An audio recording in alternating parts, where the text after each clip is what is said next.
Arrested on a pretext and ridiculed by two conceited officers, a maintenance worker was mistakenly thrown into a cell. This single act, however, set off an unforeseen chain of events, triggering a massive FBI raid that they never saw coming. "Sir, you can't just walk back there," were the first words Terrence Mallory heard as he entered the 4th Street Police Precinct in downtown Raleigh. His boots, still damp from the morning's light rain, and his navy blue uniform were speckled with rust and dust from the pipes he had been inspecting in the courthouse basement. He wasn't there to cause trouble. In fact, he believed he was doing the right thing. For nearly 18 years, Terrence had been a quiet, reliable maintenance worker at the Joseph P. Stanley Federal Courthouse, a man who fixed things without seeking praise. Most people just called him T, a title he was content with. He was unassuming, soft-spoken, and avoided conflict. But this morning something felt wrong. He had spotted two men loitering near a restricted lot behind the courthouse, next to a black Chevy Impala with out-of-state plates. He watched as one of them slid something under the trunk before disappearing into a nearby alley. It wasn't a dramatic sight, but it felt off, especially since the same lot had been mentioned in a recent security briefing. Without hesitation, Terrence grabbed his ID, tossed his tool bag into his van, and drove directly to the nearest precinct. Now he was standing in the middle of a tiled lobby, confronted by a pale officer with a severe buzz cut and an unfriendly demeanor. "I work at the federal courthouse," Terrence said, his voice level. "I saw something suspicious near the loading dock. I thought I should report it." The officer's eyes narrowed. "You're a janitor?" "I'm in maintenance, been there nearly 2 decades, Terrence corrected. Another voice chimed in from the side. Detective Ray Carlson, a tall, broad-shouldered man who chewed his gum with an intense, grinding motion. "What's in the bag?" "My tools," Terrence replied. Without asking, Carlson walked over and snatched the bag from Terrence's hand. "You can't just come into a police station with a vague story and expect us to jump." "I'm just reporting what I saw," Terrence insisted. "Two guys. One left something under a car. I thought it might be a weapon or drugs." Officer Blake Mercer, a younger officer wearing mirrored sunglasses indoors, approached and looked Terrence up and down. "Are you sure you weren't the one leaving something?" Terrence blinked in disbelief. "Excuse me. You match a description," Mercer added. "Dark clothes, utility bag seen near a government building." Taking a deep breath, Terrence pulled out his ID. "Look, I work in the building. Joseph P. Stanley Courthouse. My supervisor's name is Rodney Keene. Call him." But they didn't. Carlson barely glanced at the ID before dropping it on the desk. "You're loitering and resisting," he stated flatly. "Let's go." "What?" Terrence took a step back. "You can't be serious. I came here to report a crime." Carlson didn't answer. He simply pulled a pair of handcuffs from his belt. Terrence raised his hands slightly, not aggressively, just to signal a pause. "You're arresting me for what?" "Obstruction, trespassing, maybe lying to an officer." "We'll figure it out," Carlson mumbled, and in an instant the cold metal of handcuffs was clamped around his wrists. The lobby was almost empty, save for a bored-looking desk clerk and a woman waiting to pay a ticket. No one said a word. No one intervened. Terrence was led down a hallway like a common criminal, his ID badge left face down on the desk. As he was led away, he saw a photocopied image on a bulletin board that caught his eye. It was a blurry black-and-white still from a security camera, but he recognized the background. The same parking lot, the same black Impala. Now he wasn't a witness, he was a suspect in a holding cell. The cell reeked of bleach and old dust, the kind of clean that feels dirty. Terrence sat on the bench, elbows on his knees, trying to comprehend how his life had just unraveled. One moment he was doing the right thing. The next his shoelaces and belt were gone and his dignity was checked at the door. He stared at the cinder block wall, then at his hands, calloused, dry and nicked from tightening pipes the day before. These were honest, working hands. He rubbed them together slowly, the only sound in a room designed to make people feel invisible. A voice cut through his thoughts. "Hey, what did they get you for?" Terrence turned to see another man, maybe in his late 20s, on the opposite bench. He was thin, jittery, with darting eyes. He wore a faded sweatshirt and a beat-up pair of Air Jordans. "Loitering, I guess," Terrence said, "and obstruction." The man let out a short laugh. "They always invent stuff when they don't have a real reason." He leaned back. "Name's Darnell." "Terrence." Darnell studied him. You don't look like you belong here. I don't. Darnell nodded slowly as if he understood more than he was saying. They get nervous when they see someone who carries themselves with a purpose, especially if they look like you. Before Terrence could respond, the door clinked open. Officer Mercer entered with a clipboard. Mallory, you got someone to call? I already told your partner, Terrence said. Call my supervisor, Rodney Keene. Joseph P. Stanley Courthouse Maintenance Department. Mercer gave a lazy shrug. That's not how this works. You give me a number or you sit here until someone cares enough to find you. Terrence just stared at him, saying nothing. Mercer knocked on the cell bars. Suit yourself, he muttered and walked away. A few minutes passed, then 10. The buzz of the fluorescent lights began to pound in Terrence's head. Then a low, quiet voice from the hallway. You say he works at the courthouse? It was a new voice. Older, more measured, not the bark of Coulson or the swagger of Mercer. Yeah, but it doesn't matter, Mercer's voice replied. He came in with some rehearsed story about a car. He's probably trying to set us up. There was a pause. Then the older voice spoke again. Did you check the ID? Mercer didn't answer. Terrence stood and walked toward the bars, though he couldn't see them. Their voices echoed clearly down the corridor. You didn't check the ID, did you? The older voice repeated. I mean, Coulson looked at it. That's not what I asked, the older voice said again. A long silence followed, then footsteps receded. Terrence sat back down. He wasn't one to trust easily, but that voice felt different. He held on to that feeling. At the front desk, the older man, Sergeant Charles Petrie, was flipping through a stack of intake reports when he found Terrence's file. Something wasn't adding up. He pulled the ID Coulson had tossed aside and scanned the badge. Federal employee, level 3 clearance, long service record. Petrie's eyes narrowed.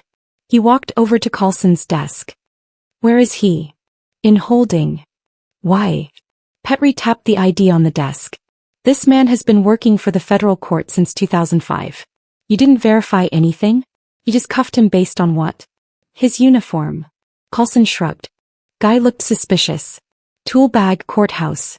Wrong place at the wrong time. That's not suspicious, Petrie said. That's called a job. Coulson didn't respond. Petrie sighed and walked off, but the damage had already begun to spread beneath them. Outside the station, someone else had already noticed Terrence was gone. Rodney Keene, head of maintenance at the courthouse, wasn't a man who panicked easily. He managed a crew of 12 and had handled everything from flooded archives to asbestos scares. But when Terrence Mallory didn't return from his break after an hour, something felt wrong. Terrence was dependable, predictable even, not the type to disappear without a call. Rodney waited another 10 minutes, checked the crew log again, then picked up his office phone. He called Terrence's number. It went straight to voicemail. He tried again, same thing.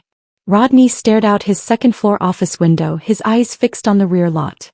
That morning, Terrence had mentioned something about the Chevy Impala parked near the fence, saying it didn't feel right. Rodney had initially waved it off, telling him to just write it up if it seemed off. But now the pieces were fitting together into a puzzle he didn't want to complete. He dialed again, this time calling the 4th Street Police Precinct. Officer Danvers speaking. Yeah, hi, I'm looking for someone who might have come by there. Terrence Mallory. Works maintenance for the federal courthouse down the road. Dark uniform, probably carrying a tool bag. There was a pause and the sound of a keyboard clicking. Yeah, we've got a Mallory in holding, Danvers said flatly. Came in earlier. Charges pending. Rodney leaned back in his chair. What? What the hell for? Danvers cleared his throat. Obstruction, trespassing, loitering. Rodney scoffed. He works for the government. Did anyone even bother checking his credentials? Sir, I'm just relaying what's on the sheet here. Rodney hung up and immediately made another call, this time to an internal contact he only used in emergencies. His voice was sharp, urgent. We have a problem. Back at the precinct, Terrence sat with his head against the cold wall. Darnell had been released a few minutes earlier and now it was just him in the cell. No updates, no voices, just the steady hum of the fluorescent lights and the distant murmur of phones at the front desk. Then something shifted outside. Tires screeched on pavement, not loud but purposeful, as if someone had stopped with intent. 2 matte black SUVs pulled up in front of the station, no sirens, no lights. 4 men in dark suits stepped out in sync, their movements tight, their eyes alert. Inside, the front desk clerk looked up as they entered. The first agent flashed a badge, offering no smile. "We need to speak with your commanding officer now." In the holding cell, Terrence heard the commotion, voices getting louder, footsteps quickening. He stood up, his heart rate increasing, but not from fear. Something felt different this time. Down the hallway, Coulson was at his desk when Petrie walked up briskly. "We've got company," Petrie said under his breath. Coulson looked up. "Who?" "Feds." Coulson's gums stopped mid-chew. 3 agents stepped into the hallway seconds later. The lead agent, a woman in her early 40s with sharp eyes and her hair pulled back tightly, handed Petrie a sealed envelope. "Federal warrants, Internal Revenue." "Open it." Coulson stood up. "Hold on, what's this about?" The agent turned to him without blinking. "You're Detective Ray Coulson, correct?" He gave a slow nod. "You're coming with us. Right now." Another agent walked past them toward the cells. Terrence heard keys clatter. The door swung open. "Mr. Mallory?" the agent said. Terrence cautiously stepped forward. "Yeah. We're here on behalf of the Justice Department. You're free to go." Terrence blinked. "Just like that?" The agent gave a small nod. "Your arrest was not authorized in the way it should have been." Terrence stepped into the hallway, blinking in the brighter light. Officers had stopped what they were doing. Phones were dropped mid-call. A cold silence settled over the room. But the storm was just beginning, and the truth was about to hit like a freight train. You could hear a pin drop in the hallway. Terrence followed the agent through the corridor, still cuffed, though the atmosphere had completely changed. Where there was once mockery and suspicion, there was now confusion and fear. Coulson stood frozen near his desk. Mercer, still wearing those ridiculous mirrored shades, had taken them off, his hands resting uncertainly on his belt. For the first time since Terrence had walked in, neither of them had a smart remark to make. The agent guiding Terrence didn't break stride. "We're removing you from the premises. Just stay close." At the front desk, Sergeant Petrie was opening the sealed packet. His brow furrowed as he scanned the contents. Pages of names, dates, surveillance timestamps, internal memos, and dismissed complaints. One name appeared repeatedly: Coulson. Another: Mercer. There had been whispers for a while about officers being too aggressive, evidence disappearing, arrests made without reports.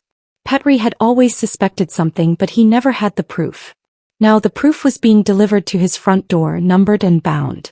Terrence reached the lobby where 2 more agents waited near the entrance.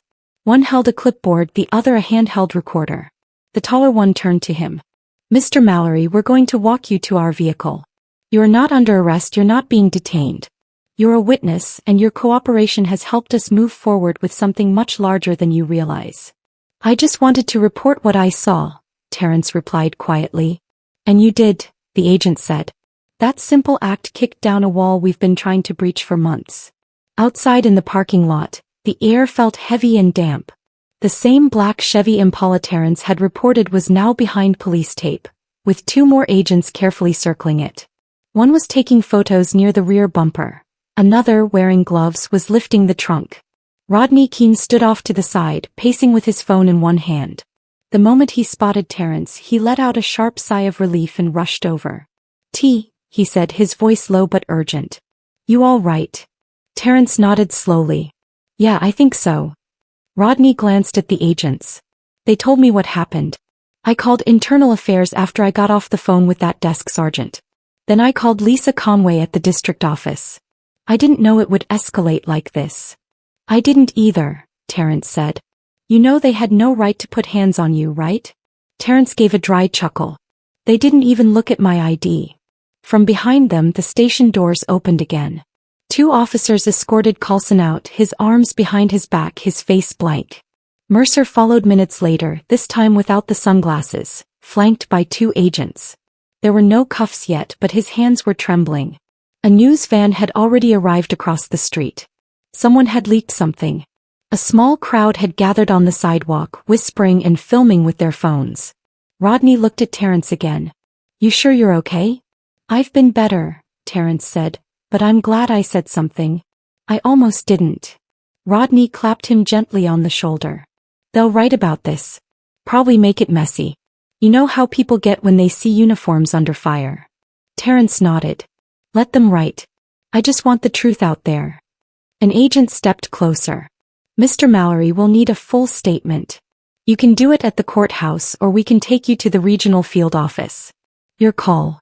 Terrence glanced toward the courthouse tower, which was visible above the skyline.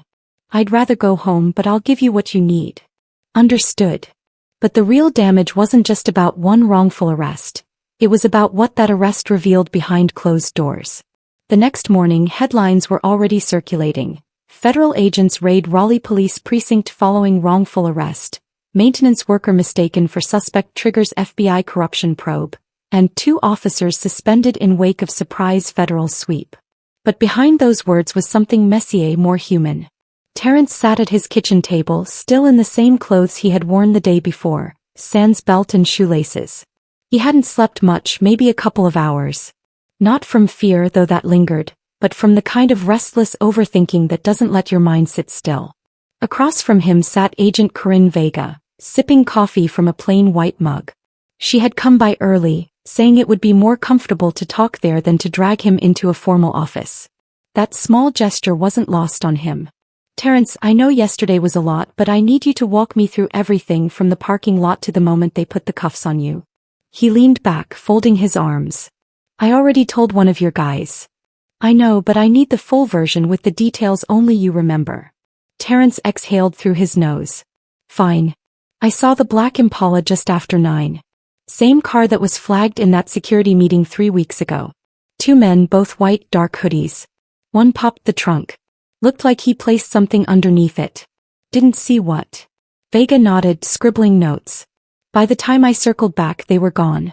The car was still there. I thought about ignoring it, figured maybe it was a contractor or something, but it felt off. You took the right step, Vega said gently. Didn't feel like it when I ended up in a cage. They never ran your ID, never called the courthouse, she continued. Coulson's had a pattern of ignoring protocol, especially with black civilians.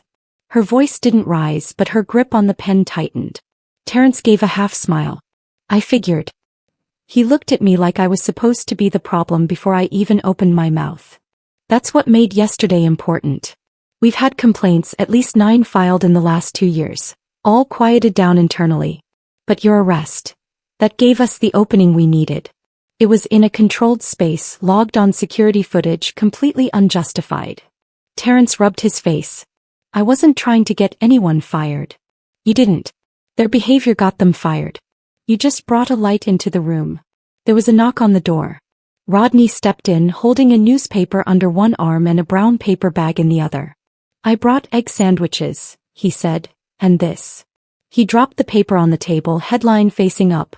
Routine tip-off sparks federal crackdown on police corruption. Rodney pointed at the photo below the headline. Coulson being escorted out of the precinct, his face hard as stone. Somebody posted the full arrest video online. It's everywhere. Terrence shook his head. I didn't ask for this. Yeah, but it found you, Rodney replied. That's the world we're in now. Vega looked at both men. This case is going to take months, but I'll tell you right now, Internal Affairs is going to press for permanent removal. That precinct is being audited top to bottom. Coulson and Mercer are being investigated for more than just your arrest. What else? Terrence asked. Tampering with evidence, illegal searches, targeting black drivers in specific neighborhoods. There's even a stash of confiscated property that's gone missing, items that were never entered into inventory. Rodney muttered, Jesus. Terrence leaned back in his chair. All that and I get cuffed for reporting a car. No good deed goes unpunished, Rodney said, then added quietly, but sometimes it starts something bigger. But what came next wasn't just about justice. It was about whether anyone would take responsibility out loud. By Friday afternoon, Terrence was back at work. It felt strange walking through the same courthouse halls, badge clipped to his chest, nodding at security like nothing had happened. But people noticed. Their eyes lingered longer. Conversations paused as he passed. Not out of judgment but out of recognition. The story had spread fast. Local news, national blogs, even a few justice reform groups had picked it up. And though Terrence never asked to be the center of anything, he was now the face tied to a question people had been asking for years. What happens when the people we trust the most get it wrong? In the break room, someone had left a newspaper on the table. This one had a smaller headline but the same weight. 2 officers resign amid allegations. Justice Department expands internal probe. Rodney walked in holding a mug and wearing that thoughtful look he always had when something didn't sit right. Meeting in the main conference room, he said. U.S. Attorney's coming by. Wants to talk to the staff about what's next. Terrence looked up from his coffee. Do I have to go? Rodney hesitated. They didn't ask for you specifically, but I think it matters that you're in the room. 20 minutes later, Terrence sat near the back wall of the conference room as a woman in a gray suit addressed the courthouse staff. She spoke calmly and clearly, stating that the Department of Justice would be launching a broader oversight initiative, that the precinct on 4th Street would operate under federal review for the foreseeable future, and that more actions were pending. No one clapped. No one cheered. This wasn't a victory parade. It was a reckoning.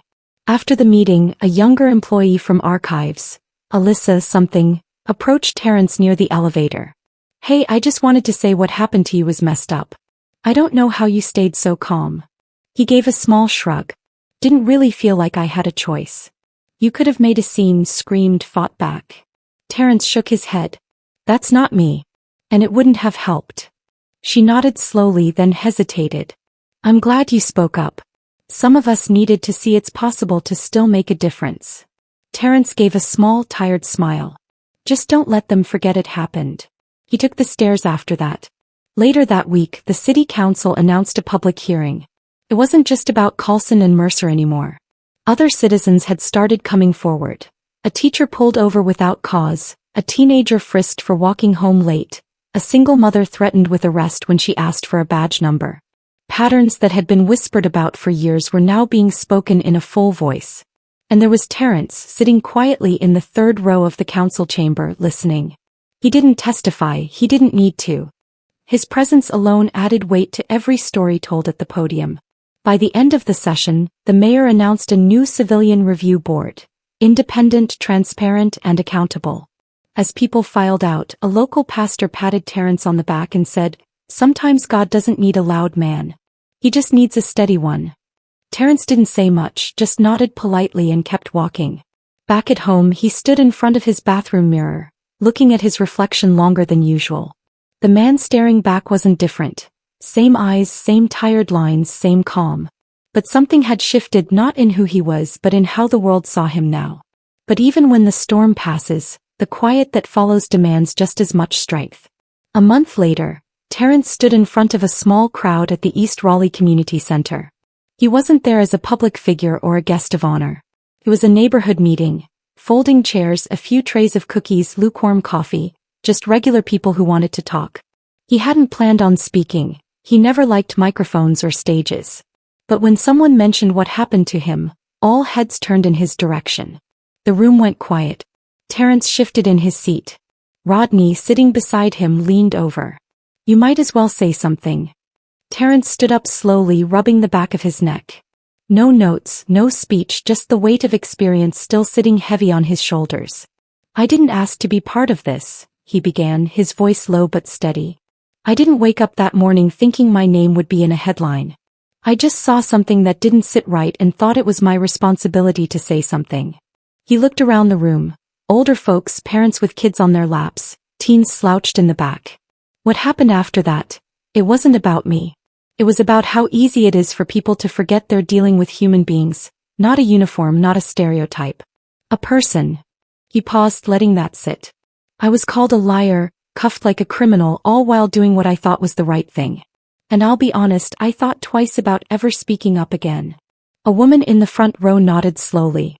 But the truth is, Terrence continued, silence lets broken things stay broken. Sometimes you've got to be the wrench in the system even when it costs you peace. Someone clapped softly, then another, then a few more. I didn't want recognition. I wanted fairness. And not just for me, for all the people who have been through worse and never got their names in the paper. When the meeting ended, people came up one by one, shaking his hand, thanking him and sharing their own stories. Some decades old, still fresh in their voices. It wasn't closure, but it was connection. And that mattered more. Back at home that night, Terrence finally allowed himself a moment to be still. No agents, no interviews, no side eyes from strangers. Just quiet. He looked through his emails, most of them unread, and noticed one from a local high school. The principal wanted him to speak at their justice and civics class the next week. Nothing formal, just to tell his story. He sighed, then smiled faintly. Maybe it was worth it. Because if his story could keep one kid from being silenced or one officer from repeating a mistake, then the long walk through that precinct hallway had meaning. And maybe that's the point. Not all change starts with big marches or speeches. Sometimes it starts when one person says, "This doesn't feel right," and refuses to look away. Terrence never wanted attention, he just wanted to go home. Now he had the chance to help others do the same. If this story moved you, if it made you think, reflect, or remember something you've seen or lived, don't just scroll past. Speak up when it matters, because silence doesn't fix anything. Subscribe for more stories that matter and share this one with someone who needs to hear it.